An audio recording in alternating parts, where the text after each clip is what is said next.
¿Qué tal? Buenos días, bienvenidos, bienvenidas. Vamos a dar por inicio nuestro tercer día de conferencias en nuestra semana académica. Le damos la bienvenida también a la maestra Greta Jimena Vilchi, que me voy a permitir presentar.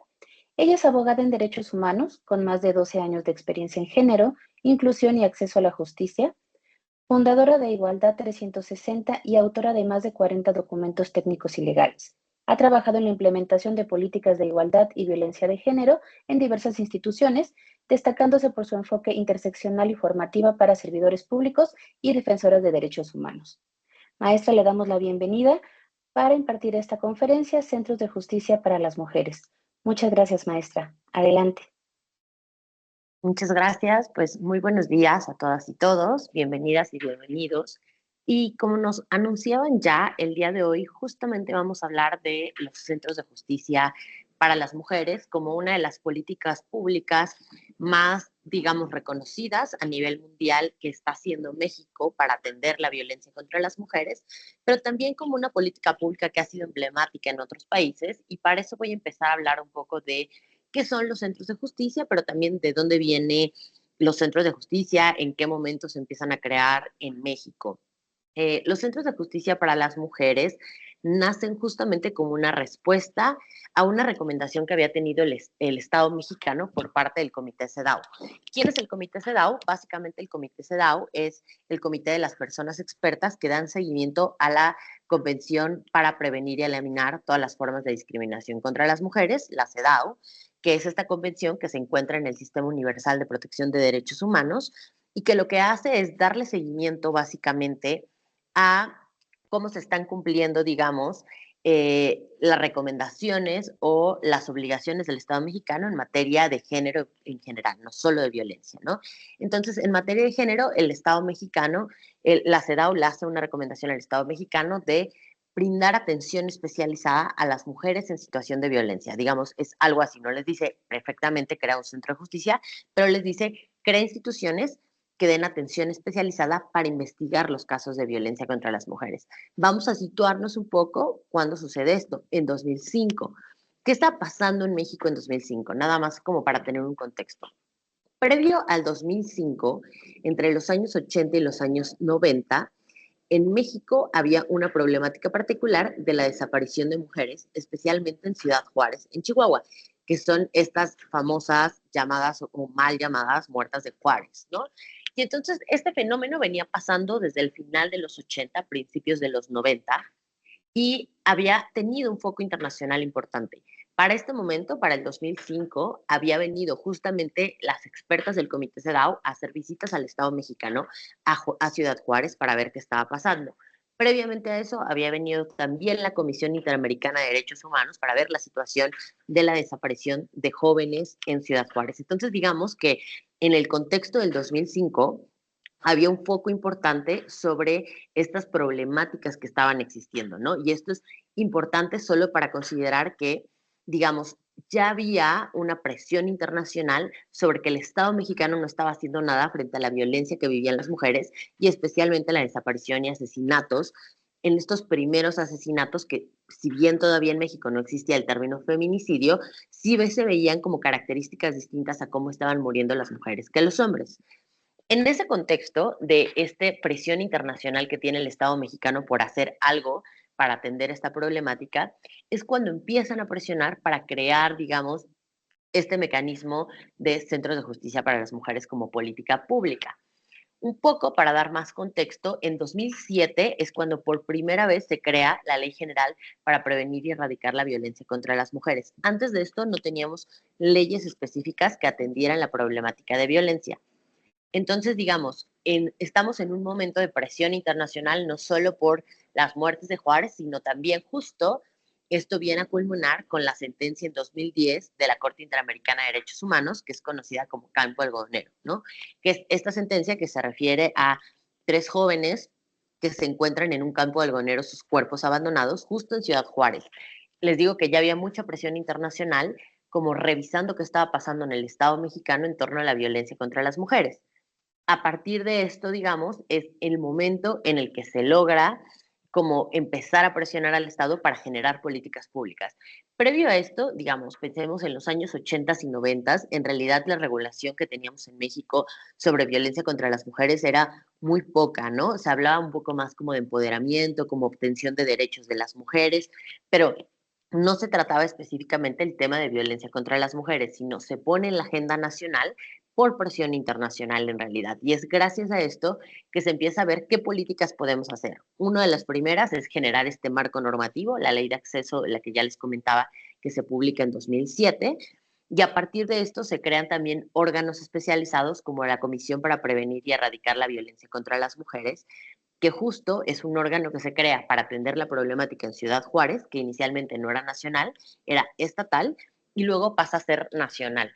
La idea de todas estas políticas en el marco de cómo respondemos a las demandas internacionales y a lo mal que está parado el Estado mexicano en términos de violencia contra las mujeres, digamos, la gran solución que encontramos fue básicamente crear nuevas políticas. ¿Qué políticas? Y en ese contexto nacen los centros de justicia para las mujeres. El Estado mexicano hace varias visitas para ver qué buenas prácticas están haciendo en términos de dos cosas. Por un lado, fiscalías especializadas, fiscalías que investiguen los casos de violencia contra las mujeres y muertes violentas contra mujeres, porque no teníamos fiscalías especializadas, es decir, todo se veía en homicidios, y no había una fiscalía que atendiera estos delitos por razones de género. De hecho, la primera fiscalía se crea en Ciudad Juárez a propósito de toda esta presión de la que yo les estoy hablando.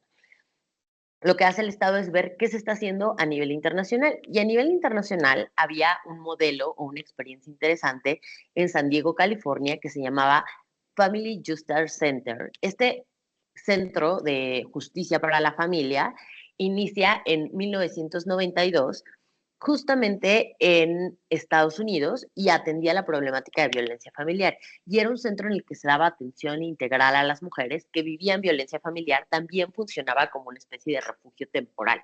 Entonces, el Estado mexicano empieza a ver cómo funciona esta práctica y también toma en cuenta, digamos, otro modelo que existía en el estado de Guatemala, que era justo los centros de justicia de delitos de feminicidio y violencia contra las mujeres, que de ahí se saca el nombre en realidad de centros de justicia para las mujeres, que eran parte del órgano judicial de Guatemala. Entonces empieza a ver estos dos modelos. Uno estaba mucho más pensado en proteger a las mujeres una vez que viven violencia de género, pero más en términos como de un refugio que les daba acompañamiento psicológico y contención y ayuda para cuidar a sus hijas e hijos. Y el otro que sí estaba más enfocado en, digamos, pensar en la atención y la investigación de los delitos de violencia contra las mujeres, y se hace una especie de mezcla para crear los centros de justicia y se empiezan a regular en la Ley General de Acceso de las Mujeres. Ahora sí, ¿de qué hablamos cuando hablamos de una política pública o cuando hablamos específicamente de los centros de justicia para las mujeres? Los centros de justicia básicamente lo que querían era concentrar todos los servicios que una mujer que es víctima de violencia puede necesitar en un solo techo. Idealmente, eso es lo que están buscando los centros de justicia, que una mujer no tenga que trasladarse a 10 o 15 dependencias para obtener, digamos, los servicios integrales que requiere. Entonces, lo que buscaban era cómo logramos que las mujeres denuncien las violencias que están viviendo y atiende especialmente mucho más que pensar en, digamos, estos casos de feminicidio, de desaparición muy grave, está atendiendo principalmente a víctimas de violencia familiar, que son quienes se acercarían directamente a pedir ayuda, ¿no? O víctimas de violencia extrema, pero que pueden pedir ayuda, porque en el caso de la desaparición, quienes acuden a denunciar generalmente son las y los padres, ¿no? Las madres y los padres. Entonces, el centro de justicia lo que busca es tener en un solo techo concentrados múltiples servicios, como puede ser atención psicológica, atención jurídica, asesoría jurídica, incluso para divorcios en casos de violencia familiar, atención médica de urgencias, tener una casa de tránsito, es decir, no es un refugio permanente ni un refugio de alta seguridad, pero lo que sí es, digamos, es un lugar donde puedo obtener atención psicológica y una casa de tránsito en la que puedo quedarme hasta 3 meses máximo, dependiendo con mis hijas e hijos, o incluso estar 2 noches, 3 noches, en lo que buscamos donde reubicar a las personas. Además, cuenta con espacios para que niñas y niños puedan esperar mientras las madres son atendidas, con ludotecas, en donde hay personas expertas atendiendo esto, y esto es importante, digamos.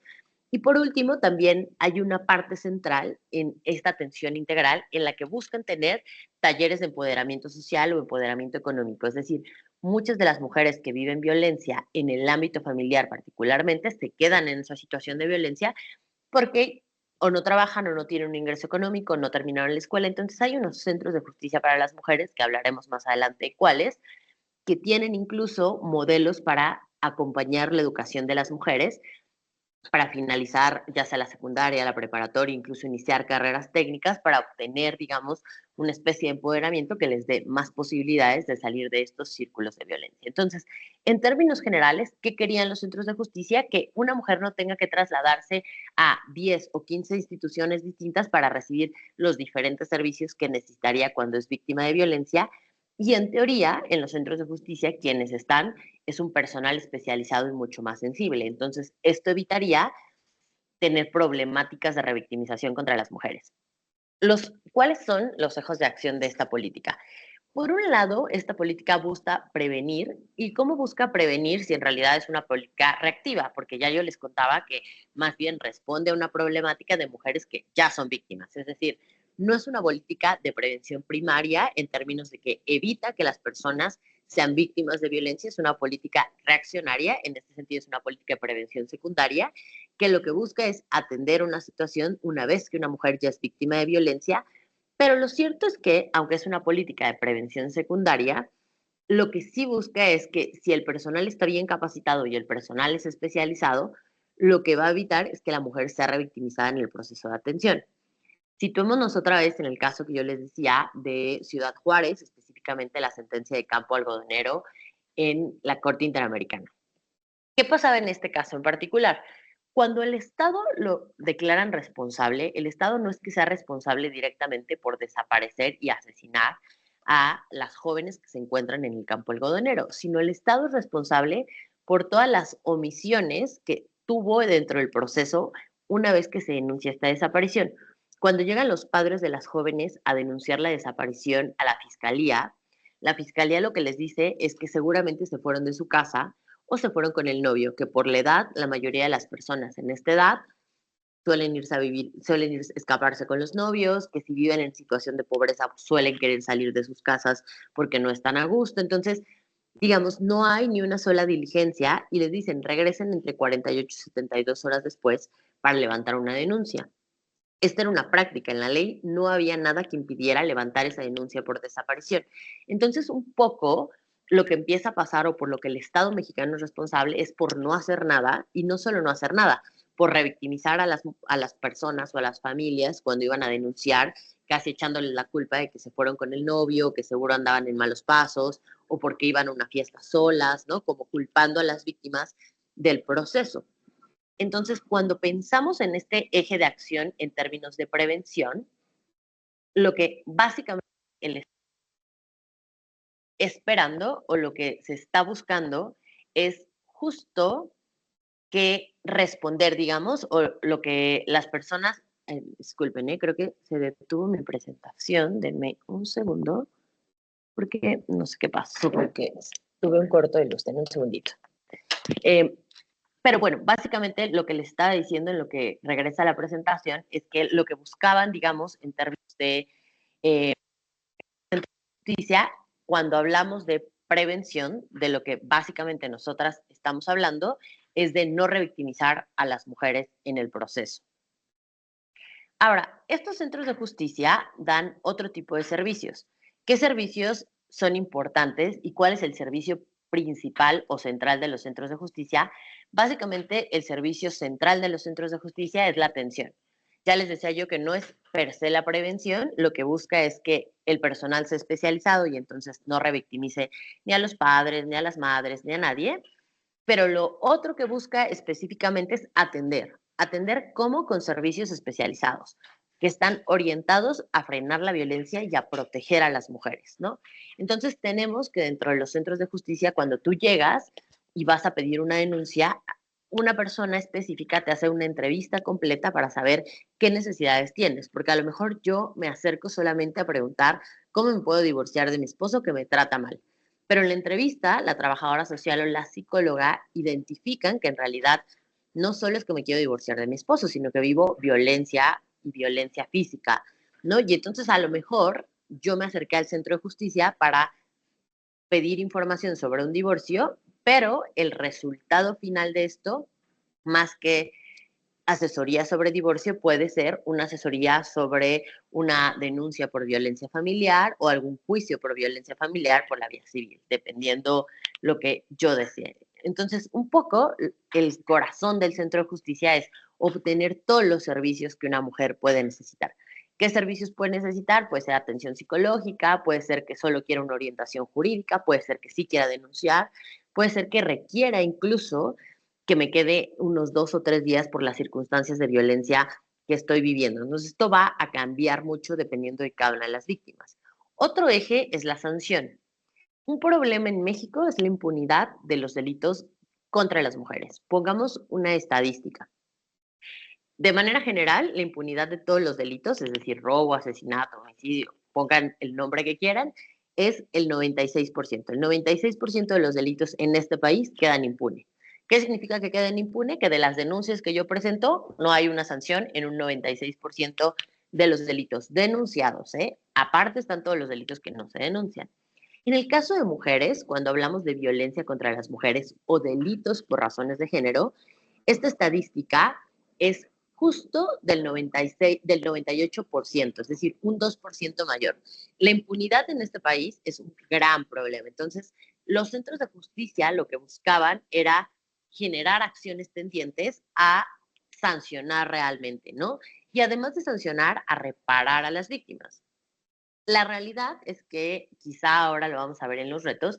Creo que el reto de las sanciones sigue siendo un reto importante y no creo que los centros de justicia suban demasiado la estadística de sanción, pero sí creo que cambia en la dinámica de la atención de las mujeres que se encuentran en situación de violencia, ¿no? Y eso habrá que reconocerlo. Por otro lado, un último eje de acción de los centros de justicia es la erradicación. ¿A qué nos referimos con erradicación? Hay centros de justicia que también dan cursos sobre violencia contra las mujeres, sobre igualdad, sobre derechos de las mujeres. Incluso hay unos que han trabajado con hombres para hablar sobre masculinidades, sobre estos temas en términos de sensibilidad, para permitir o prevenir que estas acciones se vuelvan a, digamos, replicar. Incluso muchas mujeres, y algunos casos de éxito de mujeres que logran romper círculos de violencia familiar, lo que se logra es que si siguen en terapias y si siguen acompañando en la atención psicológica, en muchos de estos casos logran no caer nuevamente en patrones en donde vuelven a empezar relaciones violentas, que es algo de los patrones que más les pasa a las mujeres que viven violencia, ¿no? Suelen vivir violencia con muchas de sus parejas y repetir estos patrones. Ahora, ¿por qué es una política pública exitosa? Bueno, quizá ustedes nunca habían escuchado hablar de los centros de justicia. Yo siempre que pregunto, y acá si quieren ponerlo en el chat, ¿no? Si alguien alguna vez ha tenido una interacción con los centros de justicia o si sabía que existían los centros de justicia para las mujeres, a pesar de ser una política exitosa en términos de que la atención es una atención diferenciada y que ha logrado ser mucho más sensible, lo cierto es que no es una política tan popular, es decir, no todo mundo conoce los centros de justicia para las mujeres, no sabemos dónde están, no sabemos cuántos hay. Cuando a mí me llaman mucho siempre para preguntarme, oye, una conocida mía vivió violencia, ¿a dónde puede acudir? Ubicamos a veces un poco más las fiscalías especializadas que los centros de justicia. Pero actualmente hay 71 centros de justicia para las mujeres. Como les decía, esta política es relativamente nueva, empezó a echarse a andar por ahí de 2009-2010, y entonces tenemos 71 centros de justicia para las mujeres en 31 entidades federativas. Nuevo León no cuenta con centros de justicia porque Nuevo León creó un primer centro de justicia familiar, así se llaman en Nuevo León, que se acuerdan que yo les decía que así se llamaban en California. Entonces Nuevo León trajo este modelo y no se adapta 100% a los centros de justicia para las mujeres que atienden más que violencia familiar y no se enfocan solamente en violencia familiar, pero digamos que es un centro similar a lo que pasa en San Diego. La entidad que más tiene centros de justicia es Coahuila. En Coahuila hay 6 centros de justicia y algo muy interesante de los centros de justicia de Coahuila es que son centros grandes que tienen bastante recursos y de hecho yo diría que si tuviéramos que hablar un poco de cuáles son los mejores centros de justicia, Coahuila e Hidalgo tienen estos modelos como más robustos, más completos, que funcionan más, que tienen menos problemas de presupuesto, Y además, en el caso de Coahuila, algo muy interesante es que se enfocan en el empoderamiento de las mujeres, entonces ahí sí hay esto que les comentaba de aulas y clases donde pueden, digamos, las mujeres acabar la secundaria, la preparatoria, mientras los niños y las niñas están en el centro cuidadas y cuidados. ¿No? Hay una especie de ludoteca, hay carreras técnicas, hay convenios con universidades para tener becas y ser más accesibles para mujeres víctimas de violencia. Entonces, Coahuila lo que ha hecho es un modelo mucho más completo en el que el acompañamiento no acaba solo en, bueno, denuncia la violencia y castiga al agresor, sino también en cómo le damos más habilidades de vida a las mujeres para romper estos círculos y para obtener más herramientas. Entonces, los centros de justicia para las mujeres del estado de Coahuila, yo diría que son de los más exitosos como política pública, porque eso también va a variar mucho en cada uno de los estados. ¿Qué servicios brindan los centros de justicia? Brindan atención, algo interesante de los centros de justicia es que siempre hay guardias, entonces brindan atención 24 horas del día, los 365 días del año. Lo cierto es que las guardias por la noche o las guardias nocturnas o de los días feriados o fines de semana son más pequeñas, entonces es posible que si la agresión se da un sábado o un domingo, yo encuentre menos personal y a lo mejor no tenga todos los servicios integrales en ese día, en ese momento. Esa ha sido una de las críticas importantes. ¿Qué pasa si yo llego a las 2 de la mañana y solo hay una persona que me va a atender, pero a lo mejor no hay un médico legista o no hay otro tipo de servicios que yo requiero en ese momento? Voy a tener que esperar. Cuando la idea inicial de los centros de justicia es obtener un servicio y una atención rápida. Entonces, esto se vuelve muy interesante en términos de que a lo mejor en lo ideal yo quería obtener una atención rápida, pero lo que pasó en la realidad es que pues siempre falta personal, ¿no? Y ese sigue siendo una problemática en todos los servicios de acceso a la justicia en México en general. Por un lado, hay atención psicológica en términos de servicios, hay atención jurídica, hay atención médica, hay trabajadoras sociales. ¿Qué hacen estas trabajadoras sociales? Ven si yo vivo situación de violencia, salí de mi casa con mis hijos y no tengo mi INE, mi acta de nacimiento, no tengo ningún documento. Ellas generalmente ayudan a sacar estos documentos, ven si las hijas y los hijos no tienen escuela, si pueden meterlas a alguna escuela, tener algún convenio, encontrarles una beca, ¿no? Las trabajadoras sociales lo que intentan es como facilitar todos los trámites y las gestiones que generalmente tienen que vivir y tienen que hacer las mujeres cuando están en una situación de violencia. O pensemos en una mujer migrante que vive alguna violencia sexual en el tránsito para intentar llegar a Estados Unidos y quiere denunciar y al no cruzar, digamos, de forma regular o legal la frontera, podría tener miedo y una trabajadora social le ayudaría un poco en estas gestiones, ¿no?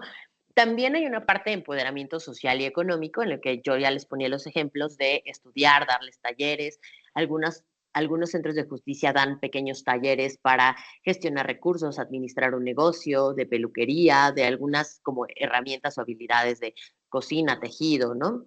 Eh, Muy pocos centros cubren totalmente la parte de empoderamiento económico, por eso yo les ponía de ejemplo el centro de Coahuila. La verdad es que muchos ya no tienen recursos para llegar a esta última parte o no hacen los convenios suficientes con otras instituciones para poder canalizar a las mujeres. Pero en teoría, los modelos tendrían que enfocarse también en el empoderamiento social y económico de las mujeres. Esto va a variar un poco por cada centro. Les digo que hay algunos que solo se limitan a hacer pequeños talleres o pequeñas capacitaciones, y hay otros en los que sí pueden incluso terminar la escuela, la preparatoria, ¿no? Hay como muchas más posibilidades. Incluso hay unos centros de justicia que en algún momento hicieron convenios con empresas, por ejemplo, ha de haber sido 2016, algunos centros de justicia firmaron un convenio con Cinépolis y entonces les aseguraban que iba a haber ciertos números de puestos para mujeres en situación de violencia en Cinépolis que una vez que iban al centro obtenían un trabajo para tener un ingreso, ¿no? Luego estos convenios pudieron ya no actualizarse y hoy creo que ya no están vigentes, pero en su momento era interesante cómo atraer a la iniciativa privada para que las mujeres tuvieran mayores opciones. Además, ya les decía yo que hay ludotecas, salas de lactancia, cuneros en algunos, dependiendo, o sea, algunos son más grandes, otros más chicos, en algunos a lo mejor solo hay ludoteca pequeña, en otros habrá unos espacios mucho más grandes. Hay casas de tránsito donde las personas, las mujeres con sus hijas e hijos pueden quedarse 2, 3 días en lo que ven dónde pueden quedarse, si con una familia, con alguien de red de apoyo o en un refugio. Hay salas de juicios orales. La idea es que en el mismo lugar se lleven a cabo los juicios, las audiencias y las mujeres no tengan que ir a más de un lugar y movilizarse. No en todas, pero en muchos de los centros de justicia sí hay salas de juicios orales.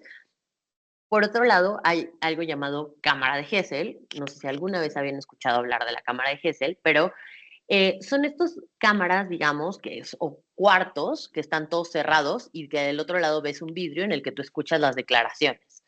Seguramente las hemos visto en las películas de policías, ¿no? Que el policía está del otro lado. Entonces, la idea de estas cámaras de Gesell es que cuando tú estás dando tu declaración, te encuentres cómoda y no todo mundo esté escuchando, aunque alguien están pensadas para las declaraciones de niñas y niños que viven violencias, ¿no?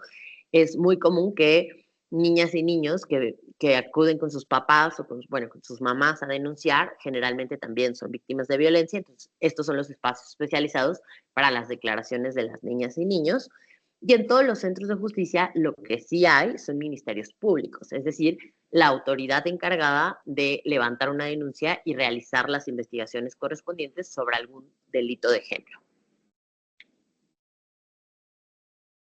¿Qué características tienen los centros de justicia? Algo bien interesante de los centros de justicia es, a diferencia de muchas otras políticas, pensemos en fiscalías especializadas o cuando se hace una política en general, los centros de justicia tienen lineamientos. Los lineamientos ustedes pueden buscarlos en internet, lineamientos operativos de los centros de justicia. Estos lineamientos te dicen qué color tengo que pintar los espacios, cómo tienen que adaptarse los espacios, qué medidas tienen que tener los espacios. Lo que se buscaba era tener un estándar en que todos los centros tuvieran que tener un piso mínimo para llamarse centros de justicia. Si no, no podían llamarse así. Este es el caso de Nuevo León, por eso les decía que Nuevo León se llama centro familiar de violencia, pero no son centros de justicia en sentido estricto. Lo que se busca es que los espacios son espacios cómodos, cálidos, que sean espacios acogedores. Entonces, por eso hay todo un estudio de qué color tengo que pintar los centros de justicia. Entonces, solo hay una gama de colores, porque los colores te transmiten o tranquilidad o tristeza, ¿no? Entonces, como para poder tranquilizar a las usuarias que están ahí, también, digamos, exige tener espacios de privacidad para que las usuarias puedan denunciar. Lo ideal no es que esté en un espacio abierto, como si alguien alguna vez ha tenido que ir a una fiscalía a denunciar un robo o algún delito, espero que nadie haya tenido que ir, pero si alguna vez hemos ido, generalmente son escritorios o espacios públicos en el que te están tomando a ti tu denuncia y al lado hay alguien más, ¿no? La idea aquí es que tengas tu espacios separados en los que puedas hablar libremente de lo que vives. Generalmente se pide que tengan ventilación e iluminación adecuada, que tengan cierto tipo de decoración, ¿no? Que pueda ayudar a la psicología ambiental de las personas que están ahí, que existan espacios especializados para niñas y niños, incluso para la toma de declaraciones, ¿no? Y estos espacios, además de la ludoteca, implican tener sillas pequeñas, mesas pequeñas, en donde las niñas y los niños quepan y puedan estar, ¿no? Baños adecuados para las niñas y los niños que tengan su tamaño, digamos, ¿no? Estos lineamientos les decía yo que hay como los lineamientos operativos de cómo tienen que funcionar, pero además hay unos lineamientos urbanos y de diseño arquitectónico, que son los que te van a dar las dimensiones que tienen que tener los centros de justicia. Entonces, en realidad, esta política es una política bastante regulada en la que tienes que cumplir con ciertos estándares. ¿Cuál sería para mí la crítica a esto? Por un lado, es muy costoso hacer un centro de justicia, entonces, aunque decíamos que tenemos más de 70 en el país, ha sido muy lento su creación, porque por lo general por año se crean 3, 4, 5, ¿no? Y se crean en las zonas donde hay más población y en las zonas más urbanas, lo cual hace que de todos modos, si yo estoy en una zona alejada o en las periferias de la ciudad, o si yo vivo en una zona rural o vivo en la montaña, me tenga que trasladar a las ciudades grandes a obtener el servicio, con lo cual esta idea de acercar los servicios no siempre pasa, pero luego, digamos, otra crítica interesante a estos centros de justicia es que tiene tantas exigencias en términos de lineamientos, espacios, que es muy difícil cumplir con todo y es muy difícil hacer el modelo muchas veces porque es muy caro, es muy costoso construir un centro de justicia. Entonces, se ha pensado, se ha debatido si a lo mejor tendría que flexibilizarse un poco el modelo para poder crear más en términos de números y acercar más los servicios, pero que a lo mejor no voy a invertir entre 20 o 30 millones solo en infraestructura para crear el centro de justicia, ¿no? Que es el precio aproximado mínimo que te sale un centro de justicia.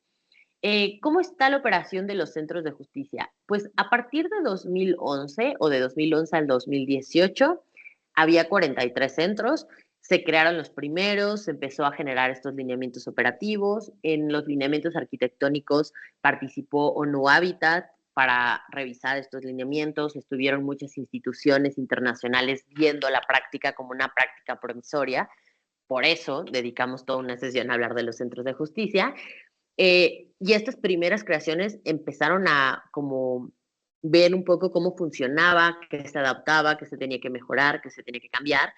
En 2019 ya había 49 aperturas, es decir, si se dan cuenta, o sea, de 2018 a 2019, de 43 a 49 solo se crearon 6, porque les digo que es una política en realidad muy cara, entonces se van creando de 6 en 6 más o menos cada año y depende de los estados. Ahora les cuento un poco cómo se pide el dinero para crear un centro de justicia. En 2020 teníamos 53 centros de justicia, para 2021 56, si ven, de un año a otro solo se crearon 3, en 2022 61, en 2023 67, otra vez otros 6, y en 2024 hoy tenemos 71, ¿no? Los últimos centros de justicia que se abrieron fueron en Tabasco. Tabasco tardó muchísimo en tener un centro de justicia, de hecho creo que este es el primero hasta 2024, de 2011 que se empezó la política, es decir, ya tenemos más de 12, 13 años con la política y apenas se creó el primero en Tabasco, uno en Sinaloa, uno en Yucatán y uno en Jalisco. Estos son los últimos 4 centros que se han creado.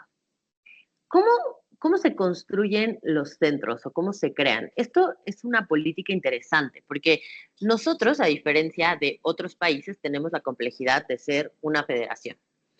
Sí, en el estado de Guanajuato, Leticia, sí existen estos centros de justicia. Me parece que solo hay 2, pero te confirmo bien, pero sí hay. Estoy segura que sí hay porque yo conozco uno en Guanajuato, Guanajuato, y no sé si sean cuántos más se han creado, pero sí existen centros de justicia en Guanajuato. Eh, ¿Cómo se crean estos centros o cómo se financian? Porque ya les decía yo, son caros, son monstruos difíciles de crear, tienen muchas exigencias arquitectónicas y de infraestructura, y en una federación como la que somos, el problema siempre es quién paga, ¿no? Porque el gobierno federal dice, esta no solo es mi responsabilidad, a los estados les toca y los estados dicen, sí, pero no tengo dinero porque soy pobre, porque tú te quedas con los impuestos y es un pleito.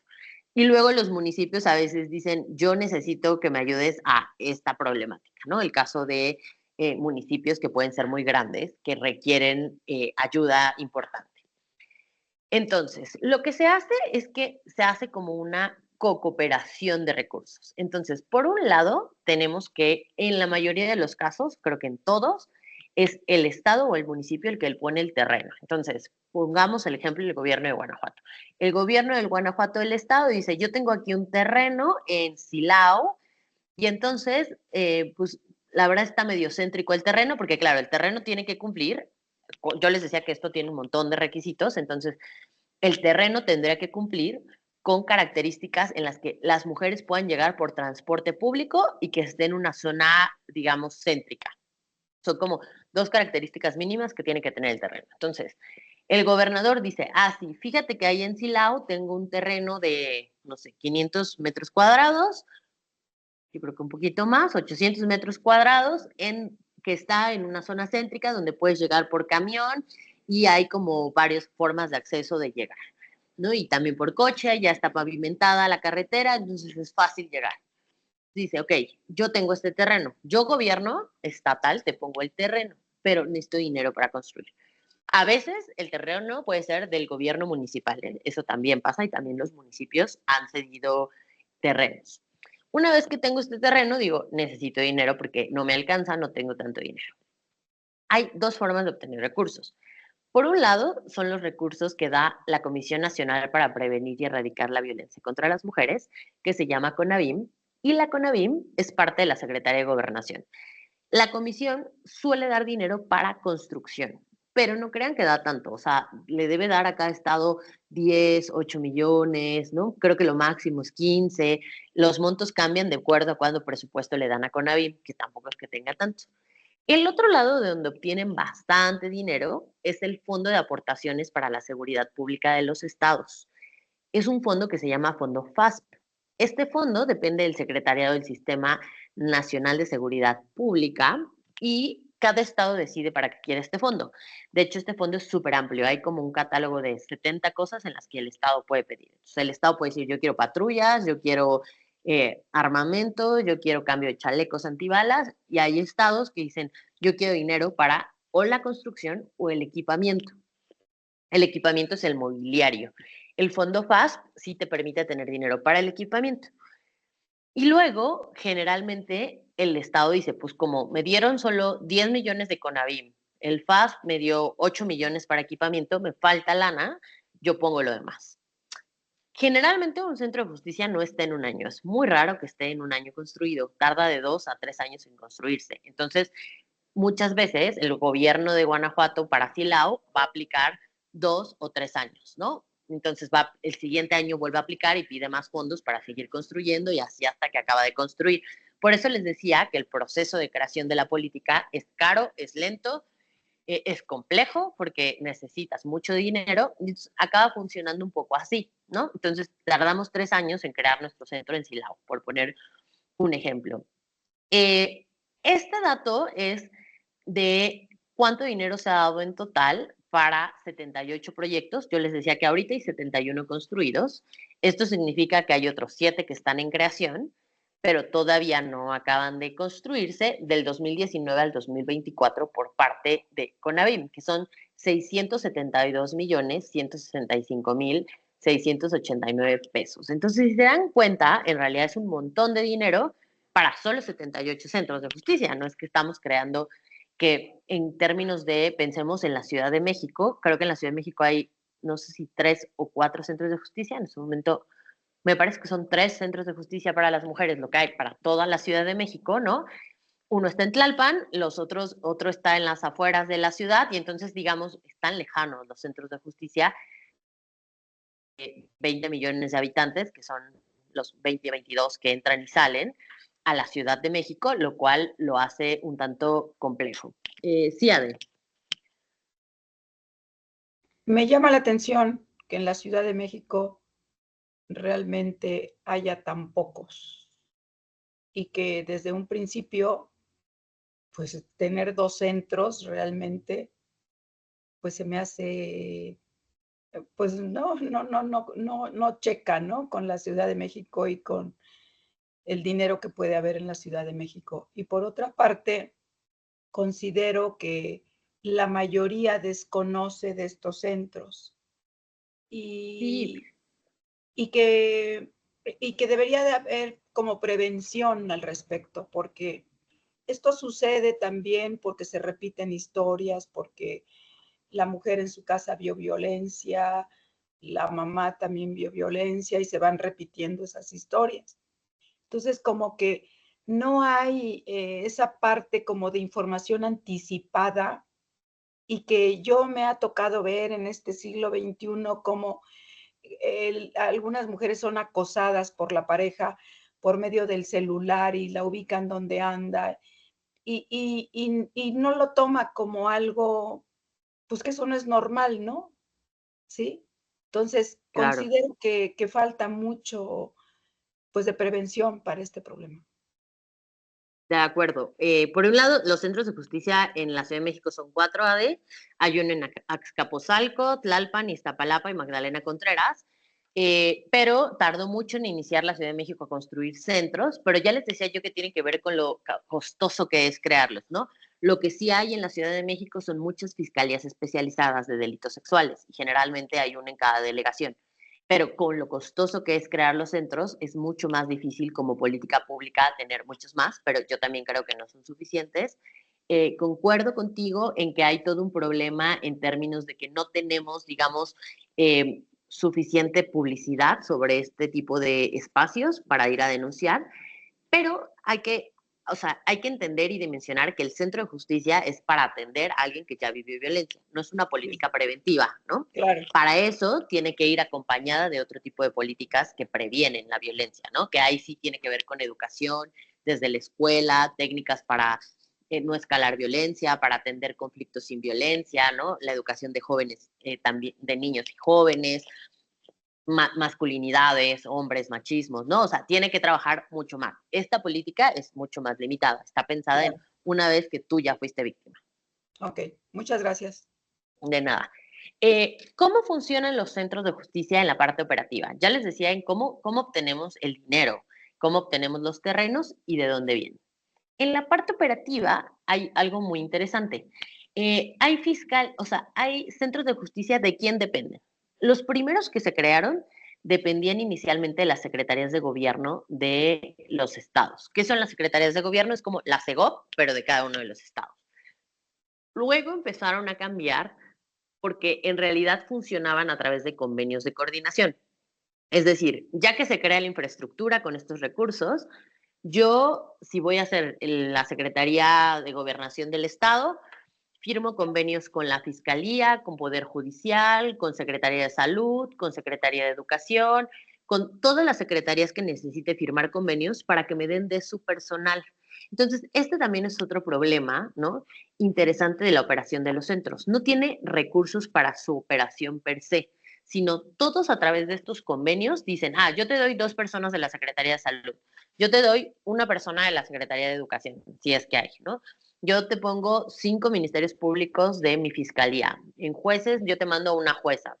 En el área de, a lo mejor, psicología del DIF, yo te mando a una psicóloga. Y entonces, no hay dinero para pagar tal cual sueldos, excepto creo que la directora del centro y un par de puestos, sino los sueldos salen de las diferentes dependencias que donan, digamos, estos números de puestos, ¿no? A cada uno de los centros. Entonces, esto siempre es un problema, porque como no tienen dinero para la operación per se, siempre habrá discusiones en términos de yo no tengo tampoco la propia fiscalía, ¿no?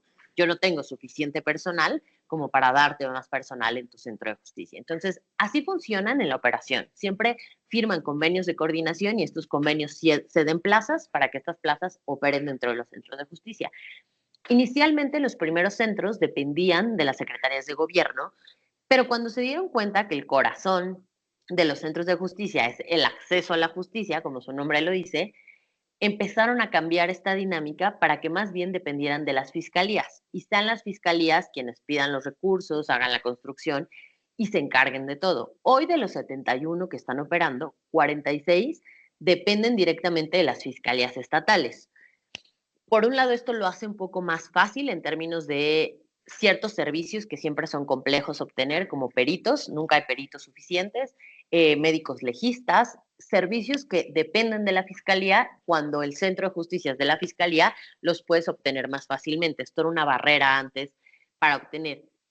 Por otro lado, puedes tener acceso a los recursos que ya yo les contaba del secretario de Ejecutivo, porque estos recursos son para acceso a la justicia y también logras, digamos, tener mayor número de carpetas judicializadas y sentencias si los centros dependen de las fiscalías. Pero, digamos, los peros de esto es que, como depende de la fiscalía, se centran en la denuncia de los delitos. Pero entonces le prestan menos atención a estos otros servicios que yo les decía de los trámites administrativos, de brindar atención psicológica, que un poco de lo que nos decía Ade, pues este tipo de atención nos puede ayudar a no caer nuevamente en patrones de violencia, ¿no? Al empoderamiento económico, como que eso es menos importante. Incluso en algunos centros de justicia de fiscalías te obligan a poner una denuncia para obtener servicios, lo cual va en contra del modelo, porque en teoría yo puedo no denunciar y puedo obtener todos los servicios. De hecho, la mayoría de las mujeres que llegan no necesariamente quieren denunciar, solo quieren ver qué tipo de servicios pueden obtener, qué ayuda pueden obtener, pero no están listos para denunciar. Entonces, hoy la mayoría de los centros, 46, operan así. Tenemos otros centros de justicia, que ya les decía yo, que funcionan a través o dependen del Ejecutivo Estatal como órganos descentralizados de las secretarías de gobierno, que así es como empezaron los centros, Generalmente estos centros tienen otras complejidades. Por un lado, ya les decía que siempre hay una complejidad de coordinación con la fiscalía, porque acuérdense que hoy las fiscalías en México son órganos autónomos que a veces están peleados con el Ejecutivo y entonces tiene un impacto también en la forma en la que funcionan los centros, pero que sí logran que tienen una mayor incidencia con otras dependencias o otros servicios, ¿no? Pues al final el secretario de gobierno es el jefe del DIF y pues se coordina con otras secretarías como la Secretaría del Trabajo, la Secretaría de la Mujer, y entonces esto ayuda a obtener servicios más integrales. Algo también interesante es que lo que no pueden hacer es obtener recursos del FAST, del secretario ejecutivo, porque no son dependencias de seguridad pública. Entonces, no pueden bajar esos recursos, solo tienen los de CONAVIM y los que del Estado, pero también funcionan bien, digamos. Muchos de los centros de justicia o el centro de justicia que para mí es muy interesante, que es el Centro de Justicia de Hidalgo, es un centro de justicia que inicialmente era un órgano descentralizado de la Secretaría de Gobierno y le dieron autonomía. Hoy el Centro de Justicia de Hidalgo es un órgano autónomo que no depende de ni la Secretaría de Gobierno ni la Fiscalía y tiene presupuesto propio a través de una ley que se creó dentro del Estado. Entonces, esto también lo vuelve muy, muy interesante. ¿Qué experiencias hoy, un poco ya hacia el cierre, pueden ser interesantes, ¿no? Hay centros de justicia bastante interesantes que tienen modelos de gestión que funcionan muy bien, en el que a lo mejor yo doy una entrevista, a partir de mi entrevista inicial, obtengo toda la información de la víctima y dejo de preguntar o pasar a muchas más entrevistas, ¿no? Y ya de ahí solo el Ministerio Público logra hacer una segunda entrevista. Esto se hace a través de procesos o registros electrónicos que se tienen. Este es el caso, por ejemplo, de Hidalgo, en el que desde el momento que la usuaria llega al centro de justicia, se registra en el área de vigilancia y de ahí hay todo un seguimiento especializado de quién la atendió, cuántas veces dio entrevistas, qué servicios ha obtenido, qué servicios le faltan, qué servicios tiene que agendar. Es un registro electrónico a través de una base de datos. Todo esto lo ha invertido el Estado de Hidalgo y lo cierto es que ha puesto bastante dinero en el tema, ¿no? Y entonces se vuelve muy interesante cómo en algunos estados una buena inversión de tecnología puede ayudar a no revictimizar y a eficientar los recursos. Entonces, digamos, esto es algo muy interesante que se hace en el Estado de Hidalgo. Ya les decía que otra cosa buena del Estado de Hidalgo es que tienen autonomía y que además tiene presupuesto propio, entonces no está lidiando tanto con cuántas personas me quieres dar, cómo me quieres ayudar, porque tienen muchos más recursos, pero esto ha tenido que ver con la voluntad política. ¿En qué En parte de Hidalgo está? Está en Pachuca. Ok, gracias, gracias. De nada. Por otro lado, digamos, hay otras prácticas bastante destacables en términos de los centros de justicia. Generalmente todos los centros de justicia para operar tienen un manual de procedimientos, de macro procesos y también con indicadores específicos que tienen que rendir cuentas a CONAVIM, en el que todos los centros se miden con los mismos indicadores. Esto es algo bueno porque les decía que lo que sí se intentó hacer como política es un modelo que sea medible y comparable. Cuentan con un modelo de atención integral, todas las usuarias tendrían que tener un modelo de atención en el que hay un cierto número de pasos para pasar por todas las instituciones, hay colaboración institucional a veces que es muy exitosa, pero esto sí va a depender mucho de la situación política de cada uno de los estados, ¿no? Además, en todos los centros de justicia, como uno de los requisitos, se hace una valoración de riesgo. Entonces, cuando tú llegas dentro de tu entrevista, te hacen preguntas para saber si, por ejemplo, el riesgo que vives está relacionado con que tu pareja era exmilitar o maneja armas o tiene una adicción o tiene vínculos con el narcotráfico. Todos estos indicadores te permiten ver que aunque tú no quieras denunciar, porque a lo mejor no quieres denunciar, puedes obtener algún tipo de medida o orden de protección. Esto es algo muy interesante porque sí has permitido salvar vidas en mucho riesgo de mujeres que no están listas para denunciar, ¿no? Además, se han incorporado modelos de atención especializadas para niñas, niños y adolescentes. Se impulsa en muchos, particularmente les ponía el caso de Coahuila, el empoderamiento económico de las mujeres, brinda profesionalización y especialización a las usuarias para obtener recursos y cuentan con una certificación por parte de las y los servidores públicos de integridad institucional que justo maneja CONAVIM.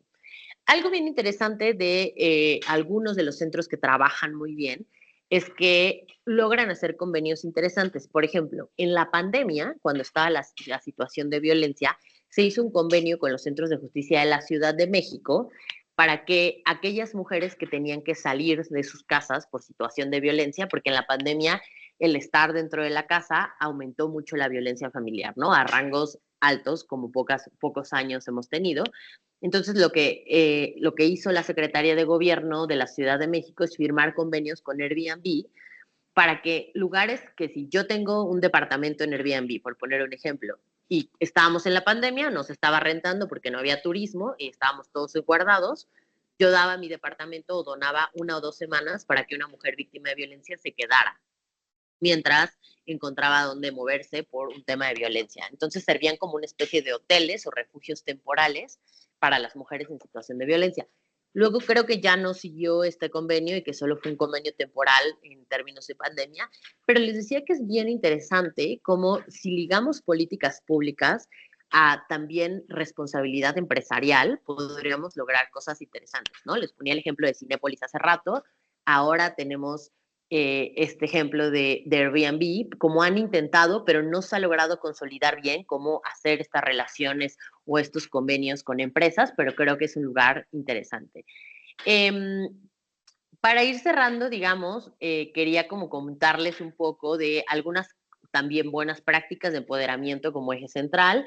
En algunos casos se han logrado convenios para darles créditos a las usuarias con el objetivo de generar pequeños o medianos negocios y estos créditos se han hecho con bancos también, con bancos privados, pero también con el Banco de México, con Infonavit para un departamento, ¿no? De algunos estados que se han movido mucho para generar estos convenios, ¿no? Talleres de empleo por parte de los institutos de capacitación de trabajo. Por ejemplo, ya les contaba el caso de Coahuila, donde hay cursos de informática para asistente ejecutivo, de inglés, de belleza, de repostería, ¿no? De colimetría avanzada, que no siempre son estos talleres como tan feminizados o que reproducen estereotipos, ¿no? Que les dan a las posibilidades a las mujeres de aprender nuevas habilidades. Eh, Les contaba de los vínculos con empresas que se han creado, específicamente les ponía el caso de Cinépolis. Y también, digamos, esto es como algo interesante que hacen algunos de los centros, no todos, esa es la realidad, no todos tienen la capacidad de generar esto, algunos apenas están lidiando con que medio no funcione tan mal su centro de justicia. ¿Cuáles son las prioridades o como algunos de los retos todavía identificados que es necesario más de un centro de justicia en cada uno de los estados, ¿no? También se necesita tener perfiles específicos y capacitados. Yo les decía que algo que pasa es, la fiscalía te dice, pues yo, ¿no? O sea, por los convenios de coordinación yo te mando a 3, pero esos 3 personas que me mandan, yo no estoy segura que es el mejor perfil o que es el perfil idóneo o que es un perfil que quiere trabajar con los temas. Entonces, en muchos casos, antes se mandaba al personal como castigo, ¿no? O sea, era casi que un castigo que los mandaran a los centros de justicia y tenía esa gente que no cree en estos temas y que estaba ahí trabajando. Entonces, eso eso es todavía un reto. También, digamos, algo bien importante es que los centros de justicia tengan presupuesto para la operación cotidiana, más allá de ya construí mi monstruo gigante, ya tengo mi mobiliario muy bonito, de colores, todo, pero ahora necesito un presupuesto operativo para el día a día y personalidad jurídica propia, ¿no? Por ejemplo, en el caso de Zacatecas, yo acompaño el fortalecimiento de muchos centros, la capacitación del personal, y el caso de Zacatecas, tienen una casa de medio camino que llevaba 2 años, estaba ahí para usarse, pero no había dinero para ponerla en operación. ¿Qué dinero necesitamos? Porque no se piensa en esas cosas, ¿no? Necesitamos guardias 24 horas que van a cuidar y resguardar a las personas. Necesitamos recursos para comidas, enlatados, ¿no? Comida que se va a echar a perder y hay que tirar y hay que comprar nueva, ¿no? Además de otros recursos como sábanas, una lavadora para lavar la ropa de las personas que se quedan ahí, ¿no? O sea, y esos gastos operativos hormiga, si no los tengo presupuestados, entonces pasa que tengo una infraestructura que no puedo echar a andar, que era el caso de la casa de medio camino, ¿no? Necesito una persona encargada de la casa de medio camino que sea quien dé la bienvenida, que le dé el reglamento a las personas, que se dé cuenta de las condiciones de la casa si necesita algo. Entonces, hay retos interesantes en torno a la operatividad si no tienen presupuesto y personalidad jurídica propia. Y claro, dar seguimiento a las certificaciones. Digamos, creo que con esto yo voy a cerrar para acabar 5 minutos antes, por si tienen alguna pregunta específica sobre los centros. Entre otro de los retos, con el único que yo cerraría y que me parece interesante es, ya les decía yo, ¿no? O sea, de ustedes, ¿quién alguna vez había escuchado de los centros de justicia para las mujeres? Seguramente nadie, lo cual nos dice mucho de que es una política muy interesante, pero que no tiene la suficiente difusión. Aun cuando no tiene la suficiente difusión, algo muy interesante es que estas políticas no se dan abasto. Generalmente los centros de justicia para las mujeres están llenos. En el manual de atención no debería de estar cada un usuario más de media hora o 30 minutos esperando, y en la práctica suelen estar esperando mucho más tiempo porque la realidad es que están desbordados en términos de trabajo. Lo que hacen ahora muchas fiscalías es que si tú acudes a una fiscalía, te mandan al centro, aunque ellos sí puedan levantar la denuncia, y eso sobresatura a los centros de justicia. Tenía otra manita por ahí levantada, pero si quieres, Ade. Bueno, mi pregunta es, si alguien se acerca a un centro de justicia que no lleve el antecedente de alguna violencia, ¿también puede acceder a la educación o algún servicio?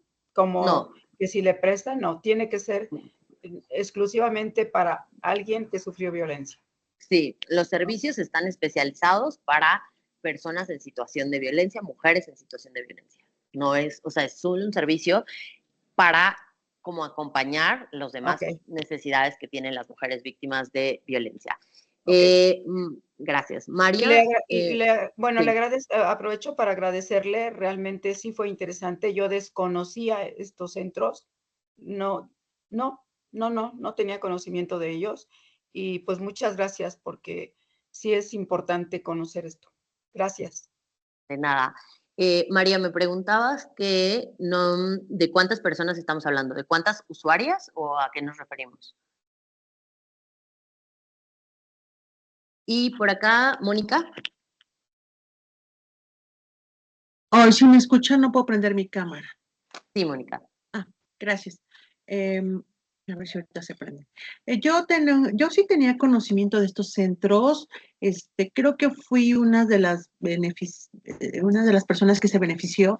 Yo trabajo en la Fiscalía General de Justicia, antes Procuraduría, y efectivamente en el 2009 en el INACIPE nos dieron un curso, efectivamente, por la licenciada Verónica, no recuerdo su apellido, pero ella era del Ejecutivo Nacional, y nos dio todo este antecedente que usted nos comenta. Era muy interesante porque este grupo estaba conformado por juezas, eh, por MPs, por policía de la Secretaría de Seguridad Pública, por tránsito, por todas las mujeres servidoras públicas que estamos en lo que es la seguridad, y policía de investigación en este caso.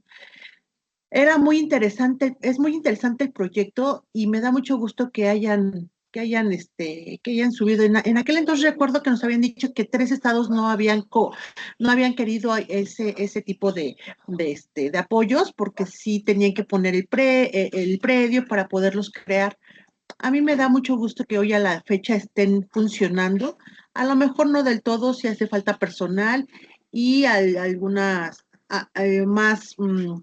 más recursos e infraestructura, pero la verdad es que el concepto es bueno. A mí me da mucho gusto que ya todos los estados estén participando, y tenemos mucho trabajo aún, ¿no? Porque eso se tiene que estar no a las orillas y no uno por estado. Tendrían que haber más para poder apoyar, y sobre todo poder empoderar a tantas mujeres y hacerles llegar toda la información que se tiene para poder ir erradicando este delito que cada vez es mucho más violento.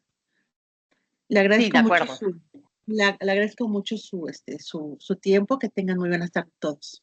Muchas Gracias. gracias. Sí, totalmente de acuerdo. O sea, sí es una política única, sí es una política necesaria, ¿no? A lo mejor habría que replantear, y tiene retos importantes, si es necesario generar monstruos tan grandes y podemos hacer algo más chiquito que pueda ser un modelo más fácil de replicar, pero también es una política ambiciosa. Acá nos preguntaban sobre usuarias. El número de usuarias va a variar muchísimo en cada uno de los centros, ¿no? Pero aproximadamente al día reciben entre 150 a 200 usuarias más o menos, como para tener un aproximado, pero cambia mucho los centros. Ana. Hola, buenas tardes. Muchas gracias por esta plática, me sirvió mucho y mi pregunta es, bueno, tampoco había escuchado de los centros de justicia y mi pregunta es, ¿no aceptan en estos centros de justicia personas voluntarias? No sé, no que yo sepa, creo que quizá como pasantes o algo así, pero no estoy clara o no ubico que acepten a personas voluntarias, fíjate. Pienso un poco también que está muy pensado en cuidar la seguridad de las víctimas y no revictimizar a las personas y darte cuenta que estén como personas especializadas, quizás sí de servicio social, pero no conozco que ningún modelo tengan algo como personas voluntarias. Gracias. Y por acá, José. Gracias, maestra, gracias y muchas felicidades por su conferencia, antes que nada. Y yo también en lo personal, yo desconocía de estos centros de justicia y me surge una duda.